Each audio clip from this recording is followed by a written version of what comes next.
প্রথমত রাজনীতিতে বয়স কোনো ম্যাটার করে না। রাজনীতি আসলে অল্প, তোমরা যদি একটু খেয়াল করো যে আমাদের যে জুলাই আন্দোলন হলো বা 1971 সালে যে মুক্তিযুদ্ধ হলো, এখানে কিন্তু তরুণরা এগিয়ে এসেছিল। সুতরাং আমি মনে করি যে বয়স এখানে কোনো বড় ফ্যাক্টর না। এখানে মেইন যে ফ্যাক্টরটা সেটা হচ্ছে আমি আমার লেভেল থেকে আমি আমার নির্বাচনী এলাকার প্রত্যেকটা মানুষের সাথে কতটুকু কানেকশনে থাকতে পারছি।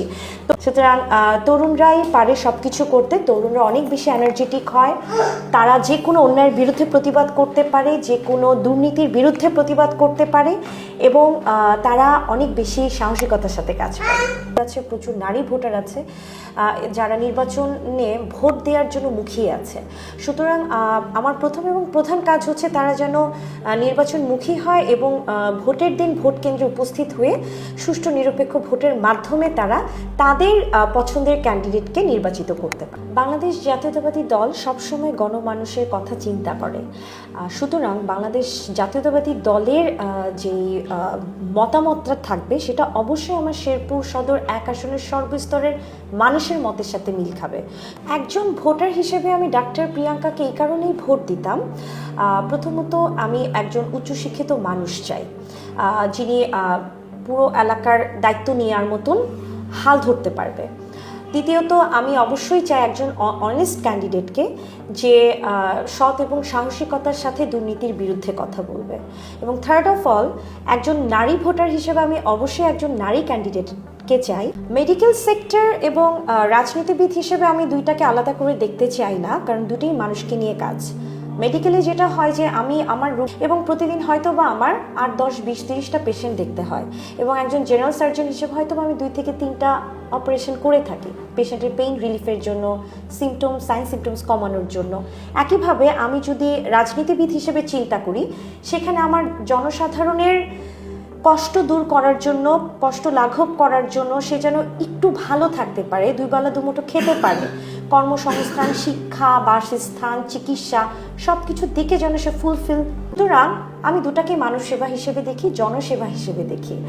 আর আমি একজন রাজনীতিবিদ হিসেবেও সারা জীবন রাজনীতি করতে পারবো মানুষকে নিয়ে, তবে একজন এমপি হিসেবে মাত্র 5টা বছর আমি তাদের জন্য কাজ করতে পারবো।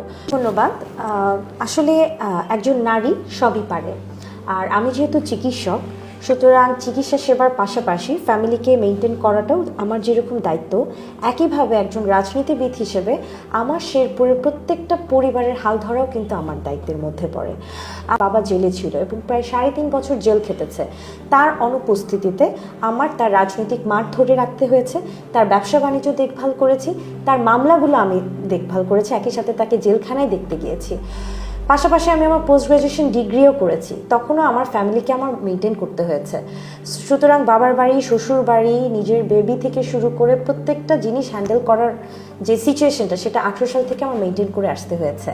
আর আমি আমার শেরপুরের সকল মানুষের পরিবারকে বুঝি। আমার শেরপুরের প্রত্যেকটা মানুষ যখন ভালো থাকবে, তখনই আমি আমার সেই স্যাটিসফ্যাকশনটা আমি ফিরে পাবো। সুতরাং আমার কাছে মনে হয় যে শেরপুর ভালো থাকলে আমি ভালো থাকবো, আমার ফ্যামিলি ভালো থাকবে। আচ্ছা, আমার বাবা আমার রাজনৈতিক জীবনের আদর্শ, যাকে দেখে আমি বড় হয়েছি। এমন অনেক সময় আছে যে 10, 15, 20 দিন তার সাথে আমার দেখা হয়নি। আমার লাইফের অনেক ইম্পর্টেন্ট ইভেন্টে সে থাকতে পারিনি, তবে তার কাছ থেকে আমি যে মোটিভেশন পেয়েছি যে নিজের ফ্যামিলি লাইফকে স্যাক্রিফাইস করে হলেও মানুষের জন্য নিজেকে বিলিয়ে দেওয়ার যে শিক্ষা, সেটা আমার বাবার কাছ থেকে আমি পেয়েছি।